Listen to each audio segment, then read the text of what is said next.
So it was just sobering, a reality of being a black business, a small business, a woman-owned business in the community that does a lot in the community and have been for a while, from giving away wedding gowns, clothing to the homeless, to other people that are working abled individuals, students.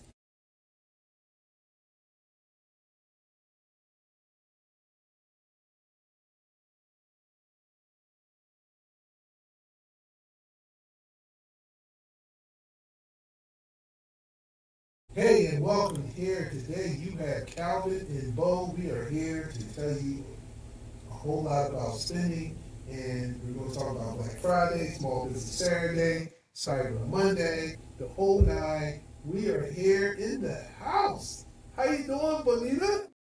I am doing well. How are you? I'm fine. I'm fine. I guess I don't know if it should be me doing the interview or you doing the interview. How about we just talk? All right, we're gonna talk. We're gonna talk and have this conversation. I know you got a store, not too far from my store, and it's a black-owned business. And I guess I want to say, how was it today? It was a bit slower than my normal, which was surprising, given that I share a parking lot with a anchor store, which is Marshalls, and I saw a lot of cars there, and they were getting closer to my store, so I thought they were going to come my way, but actually they ran across the street to go to Marshalls. So they didn't come back to my store or come to my store.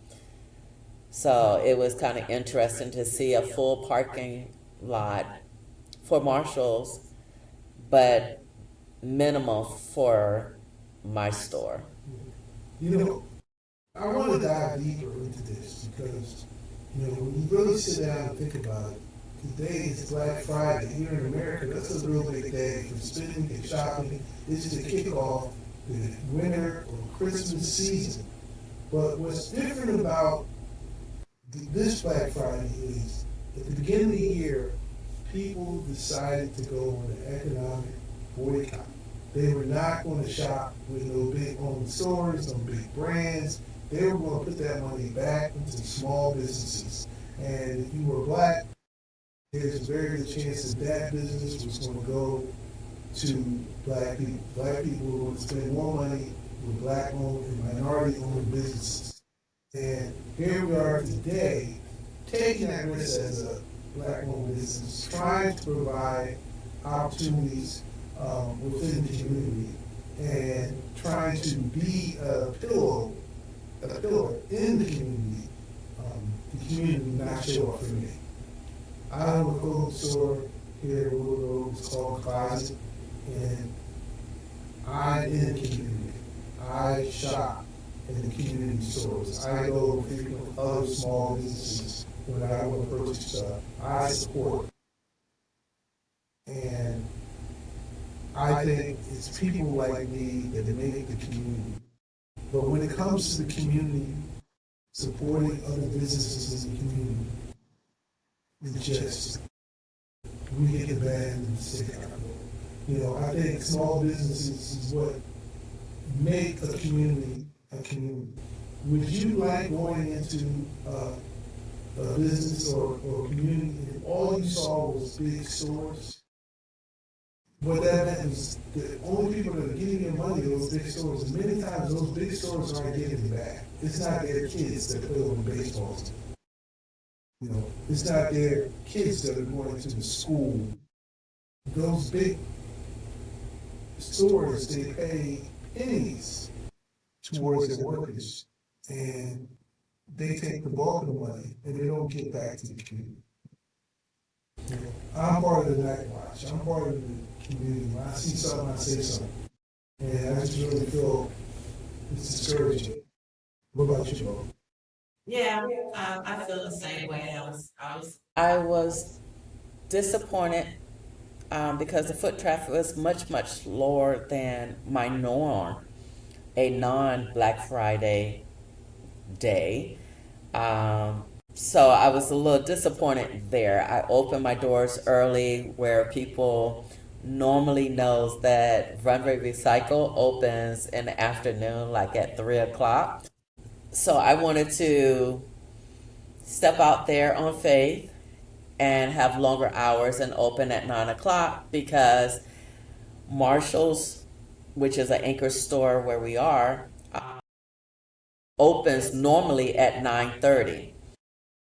So I was thinking that I would get a little bit of foot traffic because people will be curious and they will want to just see what else is happening in our shopping plaza.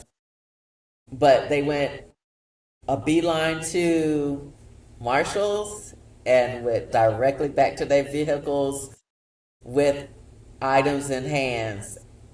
Some went into Marshall's with their bags blowing in the wind, empty, and then coming back full, plus clothes in their hands. And I'm like, wow, I give out bags. I give out recyclable bags. And I'm here and I'm looking out the window. I've tried to put my signage out closer to the curb, got it blown away a few times. I've been outside standing in the cold, trying to let them see that a person is in the store, and that didn't do anything. So I was just highly disappointed.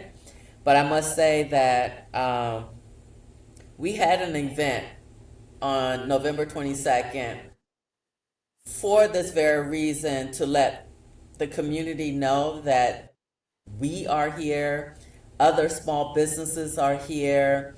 We opened our doors to 9 other vendors or small businesses to come into our space to be part of a walking tour.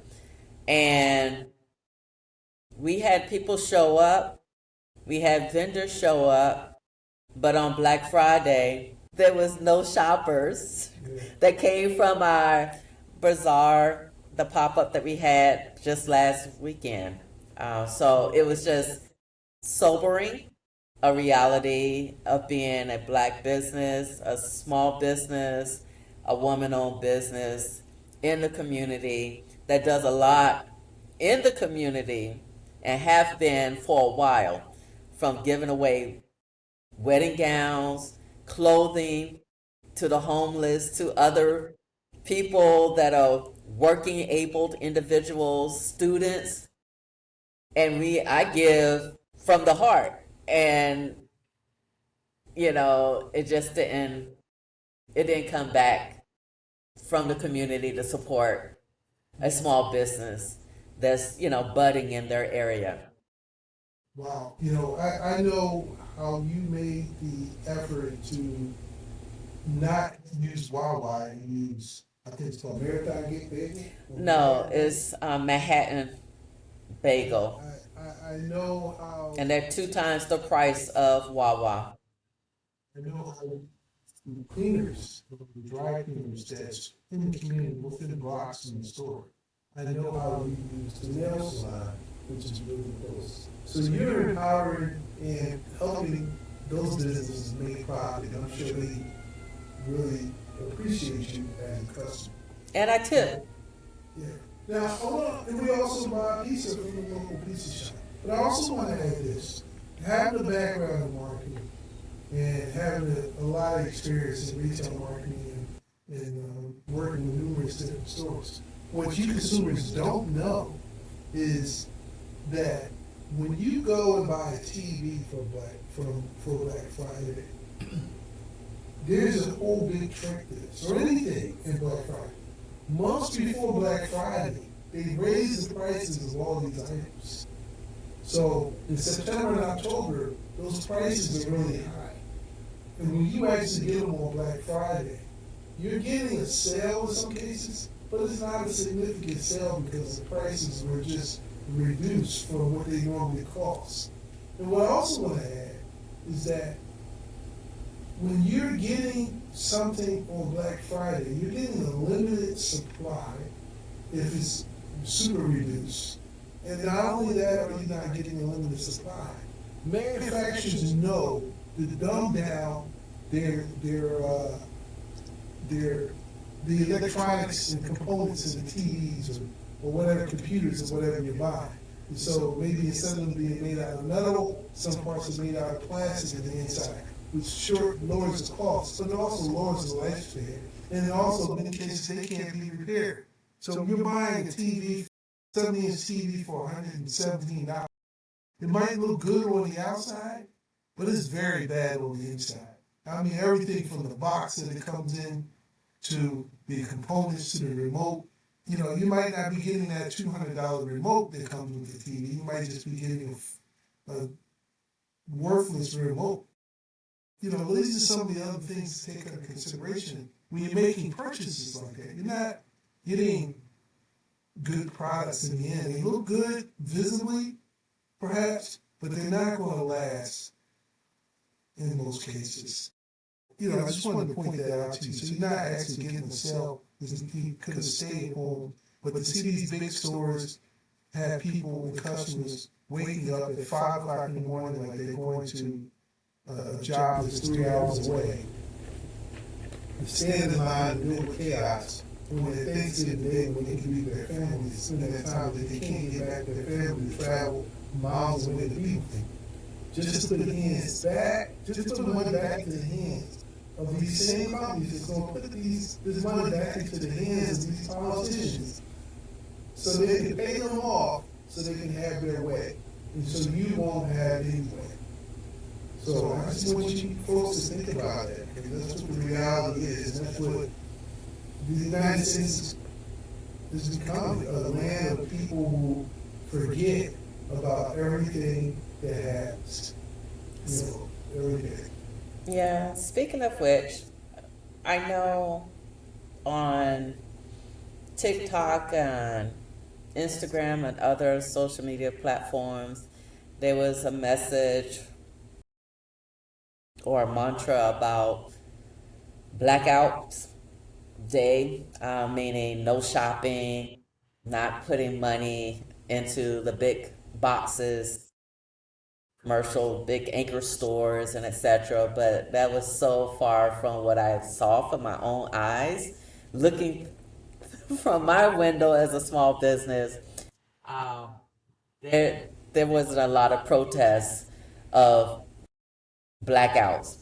I will say this: a couple of my customers that met me for the first time about 2 weeks ago, they went out their way to come to support a small business. They said, I know we're supposed to be doing a blackout and not shop at all, but they insisted upon shopping at my store because they're black consumers and I'm a black business owner that has things that they were interested in and they needed. So they went around to my store just trying to find something that they wanted to at least say that they supported a black business, even on a blackout. So I was just grateful from the bottom of my heart for those that did come out and was very intentional with supporting a black business, a woman-owned business in their community. But for the majority, the blackout was not across the board. Maybe I would even take a step forward and say there was more minorities shopping in my store than non-minorities. The non-minorities that did come into the store, I gave them a brochure. I told them about my business. They thought it was a great idea. They touched everything. They even tried on a lot of stuff. And then they walked out and said, I was just coming to check you all out. And walked out and ran to Marshall's because since I have nothing but time, I watched them through my window to go right to Marshall's. So it was disheartening. It was to see decision making right in my face, to choose not to buy maybe a pair of slacks, a dress that they wouldn't see themselves in at the next event or at the workplace or on a brunch, because what we have is vintage, is unique, and you won't see 2 and 3 and 4 or 12 on a rack. You will see one of one in my racks. Okay, so with that being said, with every problem, the challenge is finding a solution. And we know that this is a solution that's very challenging. But what I want to do is a couple things. One is I want to invite you guys to two events. One that Bonita will be having. She'll post it in the actual day. In the comments. It's called the best talks. The best talks. The best talks. She connects. Oh, the She Connects. Yeah, that's a networking for women in the community. Right.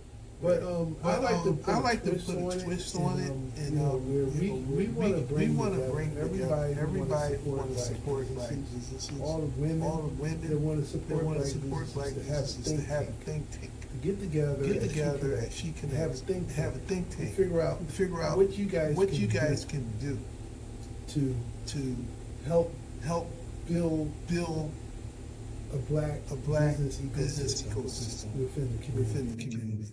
Now, I'm going to do the similar thing in my event, which is called Level Up. I haven't had one in several months, so it's time. And that's a group for men, where they'll be coming to my business. We're going to try to come up with some strategies, some things that we can do to level up and do more business with black-owned businesses. And I only say black-owned because I'm black. And we gotta really start ourselves first to build up our business. Because I think ours is totally underappreciated, undervalued, and underserved.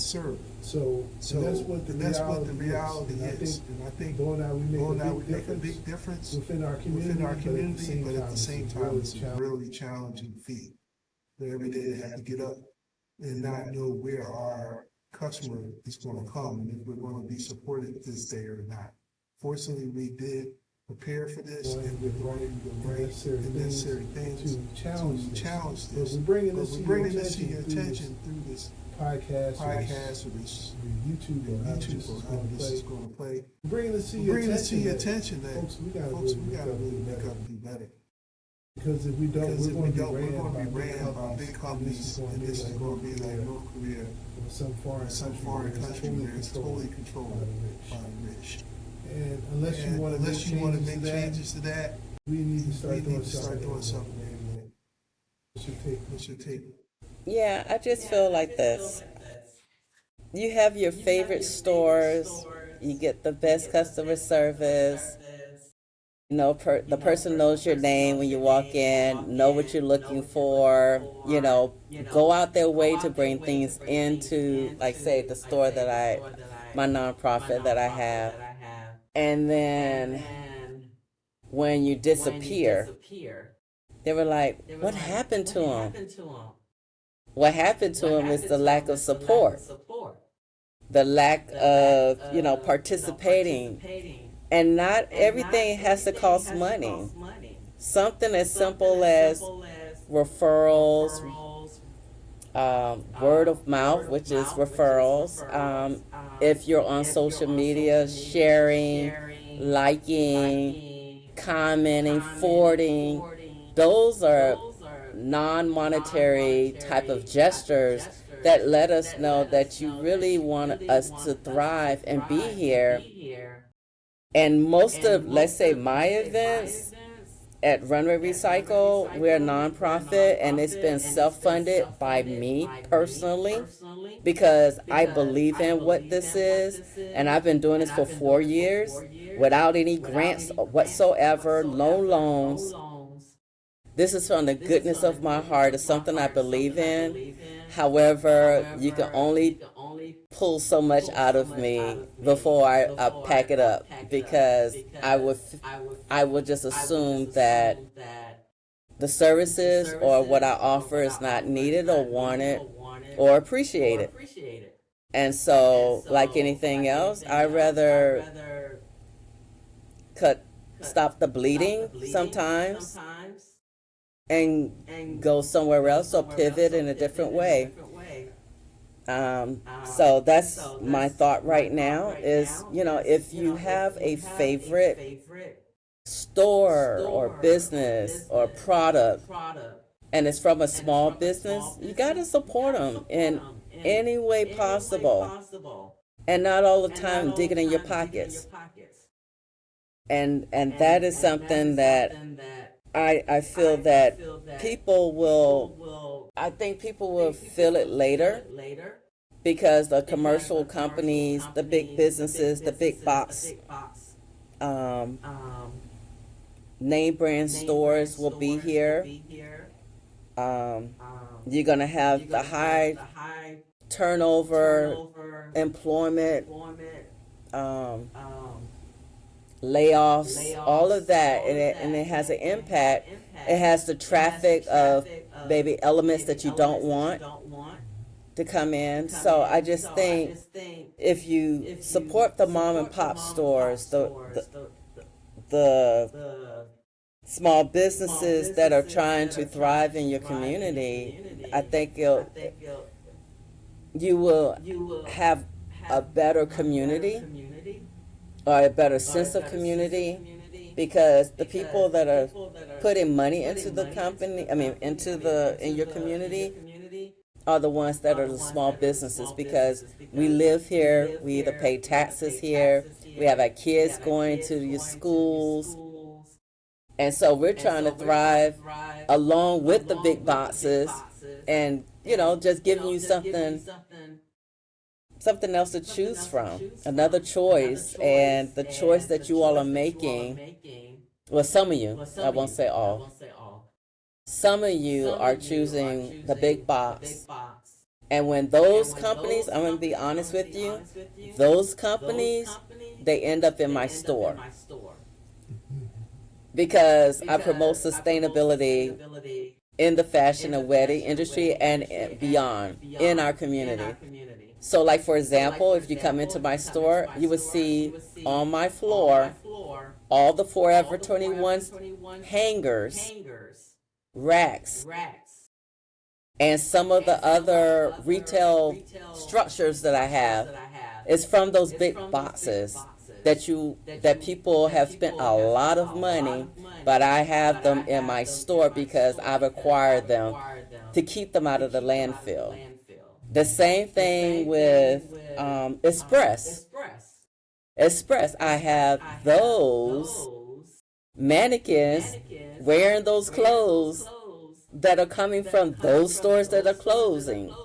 I have David Bridal items in my store because a lot of those big boxes have closed. They're still around, but I'm getting all those items. So as those big boxes close, I open my arms to them and I take them in and I put it back into the community for those who want to shop secondhand. And some of those things, most of the things that I have are new with tags. So, and you're getting them at a discount price. But those are things that people are not thinking about. You want to go for the best, the new, and with an entity that has the money to advertise, to get you in, that increase the prices. My prices constantly go down. I don't walk around increasing because I don't have the bandwidth to do so. So I throw discounts at my existing prices. And that's what many small businesses do, because we need to keep moving products back into the community, services into the community. So we're discounting just to get your attention, not increasing and then throwing a Band-Aid on top of it to entice you, the bait and switch, which many of these big companies are doing. and they're doing it to get to the end of their fiscal year. Most of the companies have a fiscal year that's ending December 31st so that they can write off some of those losses because you didn't spend the money the way they wanted you to. But trust and believe they're in the black because we're supposed to be doing a blackout. Right. Their bottom line is increased. Mic drop. Mic drop. Okay. Yeah. I usually don't say much, but today just was an eye opener. Given that we are in a different community, I remember last year's Black Friday in Morristown Mall, where that mall is naturally dead. I had more foot traffic there, surprisingly, than I did this time around. And usually, since I've been here in Willow Grove, PA, I've had more foot traffic every day that I'm open, except for today. How about that? How about that inside joke that Bo and I had, because that's a quote I always use. I'm gonna start doing something different. No, but it's serious. It's a perfect time to say, how about that?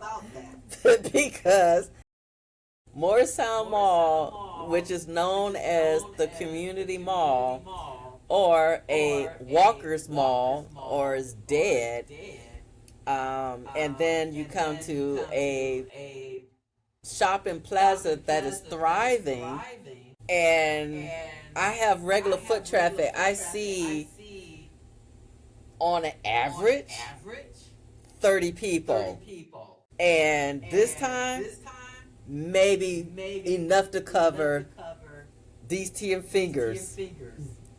These it right here. And yeah, and especially being a corporate escapee, I am not digging into my pockets to carry the business anymore. The business has to make its own money. So let's see what Small Business Saturday turn out to be. So we are looking forward to it. Let's wish the best. So with this being said, we're going to drop commercials in the air. Please support the commercials. There's a show coming up. I know we'll drop our businesses in here and everything. Until someone gives us some commercials that are edited, we'll just be running our own. And we hope to see you soon. Thank you for coming. December 20th, mark your calendar for the Diamond and Denim fashion show. And then after that, we have a mixer at 6 p.m. on the 20th of December. And that's where She Connects and all the other participants can come together. And let's network, connect, and expand our reach. Thank you so much for coming. We'll see you soon. Take care. Thanks for listening.